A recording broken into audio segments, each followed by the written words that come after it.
सत श्री अकाल, नमस्कार, सलाम।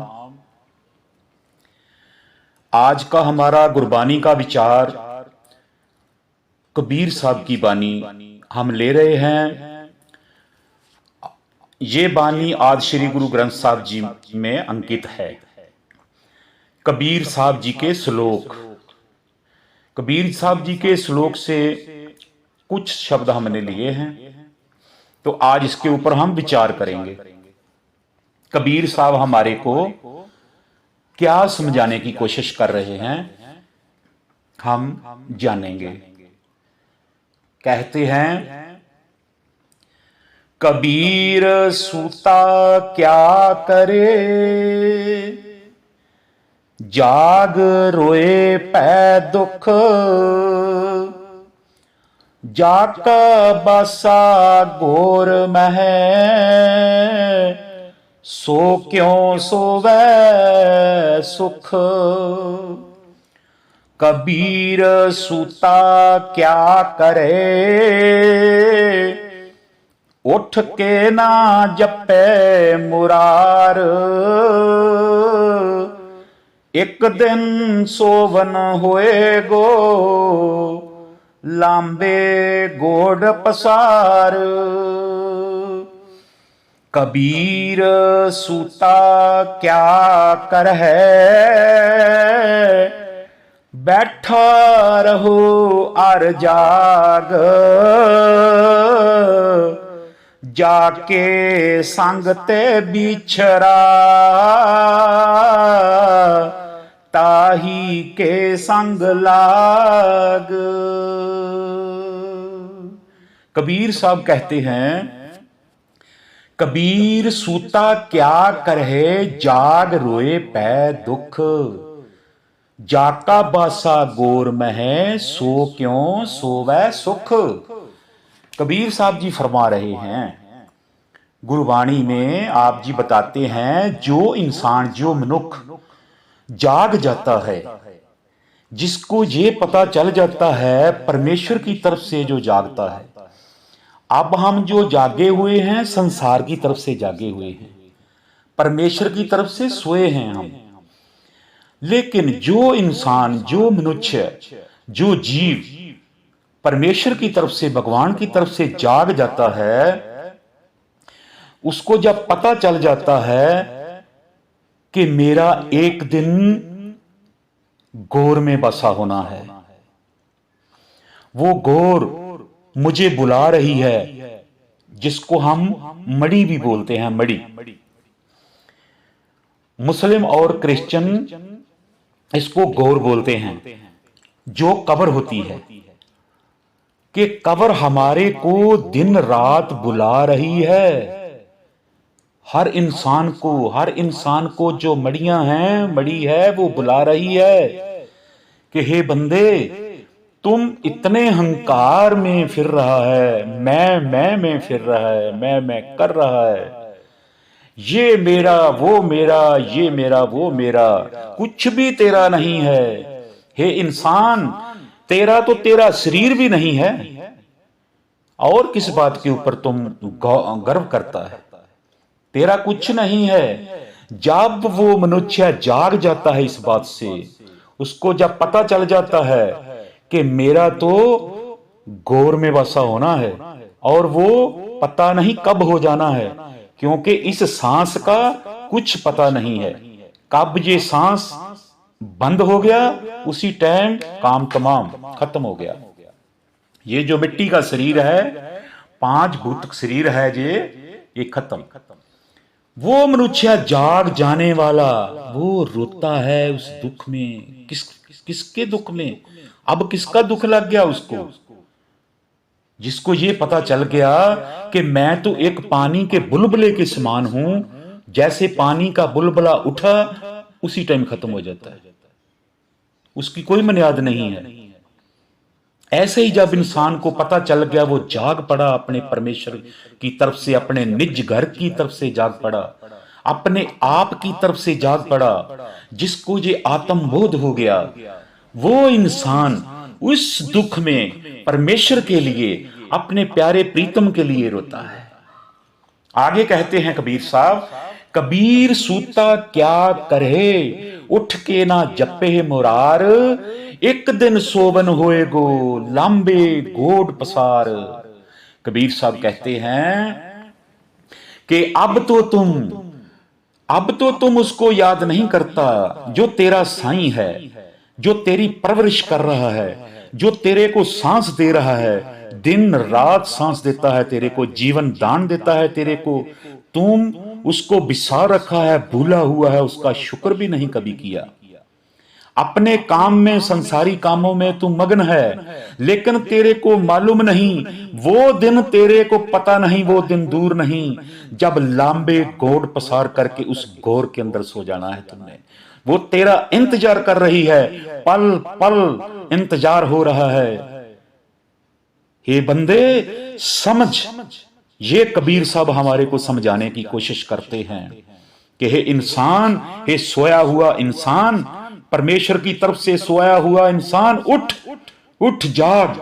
जागने का मतलब ये नहीं कि वो बिस्तर के ऊपर सोया है, नहीं, परमेश्वर की तरफ से सोया है, मैं मेरी कर रहा है। संसार के अंदर इतना जाल में फंसा हुआ है कि उसको भगवान भूल चुका है, परमेश्वर भूल चुका है, वो सांस देने वाला भूल चुका है, वो खाना देने वाला भूल चुका है, वो सारा काम करने वाला इसका भूल चुका है। वो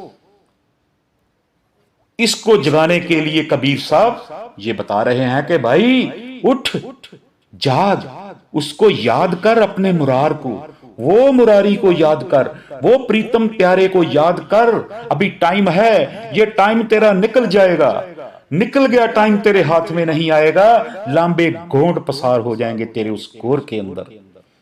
तो आगे कबीर साहब फिर कहते हैं, कबीर सूता क्या करे, बैठा रहू और जाग, जाके संग ते बिछरा, ताही के संग लाग। कबीर साहब कहते हैं बैठा रहो भाई, बैठने का मतलब ये नहीं बैठना है, उनका मतलब है कि उसकी तरफ हर टाइम जाग जा, आराम से उसकी तरफ ध्यान लगा के रख हर टाइम। खाना खाते टाइम भी उसको याद कर, अपने पिता परमेश्वर को जो पल पल तेरी रक्षा करता है, पल पल तेरे को सांस दे रहा है, उसको याद कर। हर टाइम चलते हुए याद कर, घूमते हुए याद कर, काम करते हुए उसी को याद कर, हर टाइम उसको याद कर। पता नहीं कब उधर से सुनेहा आ जाना है और जाना पड़ना है, क्योंकि ये संसार हमारे सब के लिए झूठा है।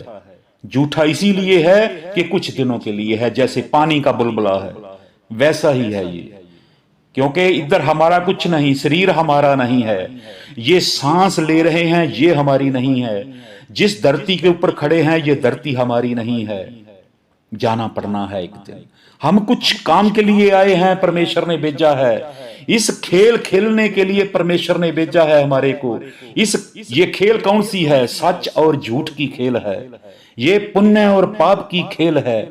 इस खेल के अंदर हमने जाग जाना है, पहचान लेना है, वाणी सुन के पहचान लेना है, खुद वाणी पढ़नी है, उसके ऊपर विचार करनी है और जाग जाना है अपनी घर की तरफ। हमारा जो असली निज घर है उसकी तरफ हमने जाग जाना है। तो क्या कहते हैं, जाग के संग ते बिछरा, ताही के संग लाग।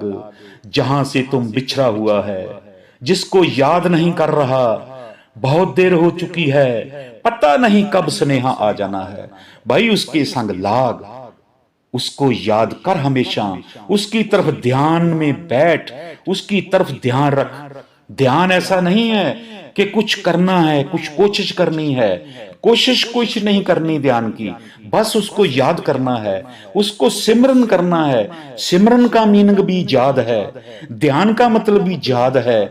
जैसे माँ अपने बच्चे को याद करती है, जैसे छोटा बच्चा होता है माँ का, छोटे बच्चे के ऊपर ध्यान रखती है, अपना रसोई का काम करती है, लेकिन बच्चा बाहर घूम रहा है, उसके ऊपर उसका ध्यान है। वो ऐसा ध्यान बस रख अपने पिता परमेश्वर की तरफ, हर टाइम उसको याद करके रख। तो क्या होगा, एक दिन तुम सफल हो जाएगा, एक दिन तेरा पिता तुम अपने पिता के साथ जुड़ जाएगा, पिता के लायक बन जाएगा, उसका प्यारा पुत्र बन जाएगा, प्यारा बेटा बन जाएगा। झूठ को छोड़ देगा तो सच के साथ जुड़ जाएगा, झूठ छोड़ेगा तो सच आ जाएगा, बेईमानी को छोड़ देगा ईमानदारी आ जाएगा। जब ईमानदारी आ गई, परमेश्वर है, सच है, सच के साथ जुड़ना है। ये उपदेश है वाणी का, पूरी की पूरी वाणी का ही यही उपदेश है कि हे बंदे, झूठ को त्याग, सच के साथ जुड़। तुम सोच तेरा घर कौन सा है? ये घर है संसार के, वो घर है तेरा जहां से तुम आया था। इस 84 में कौन सा है? पहचान, याद कर, अपने आप को पहचान, अपनी आत्म को पहचान। अभी तू मन रूप में संसार में घुसा हुआ है, मनमुख बन के, लेकिन इस मन के अंदर से बुराइयां उतार, बुराइयां उतारेगा, साफ हो जा, साफ होके निर्मल होकर अपनी आत्मा को पहचान, अपने आप को पहचान। जब तुम अपने आप को पहचानेगा, तुम कौन है, तुम कौन सी ताकत का तुम एक अंश है, तुम परमेश्वर की एक अंश है, उस ताकत की एक अंश है आत्म। मन रूप होकर, मनमुख रूप होकर, कल्पनाएं उठाकर तुम मन बना हुआ है, मन मुख बना हुआ है, बुराइयां ले रखी हैं पास में, मकड़ी जाल में फंसा हुआ है। ये छोड़ दे, ये छोड़ दे सब कुछ।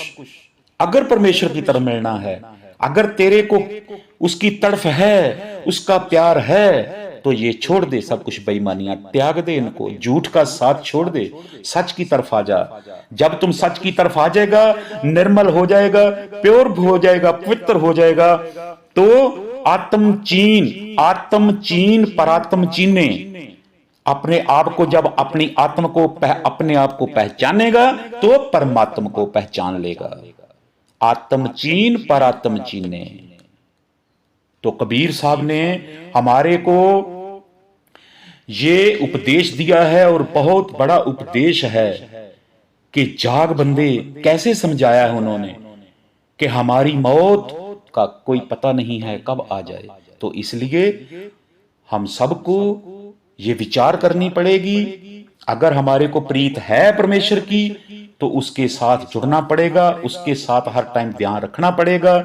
जैसे एक माँ बच्चे की तरफ, छोटे बच्चे की तरफ, 2-4 महीने के बच्चे की तरफ जैसे ध्यान रखती है, उसके गतिविधियां नोट करती रहती है, और जब आंखों से भी वो दूर होता है तो उसका ध्यान बच्चे की तरफ ही रहता है कि कुछ गंदी चीज उठा के ना खा ले, कहीं कोई मुश्किल ना बन जाए, कहीं किसी के बीच में ना आ जाए, सड़क पे ना चला जाए, ऐसा ध्यान रखती है। ऐसे ध्यान परमेश्वर की तरफ रख, अपने पिता की तरफ ऐसा ध्यान रख, हर टाइम उसको याद कर।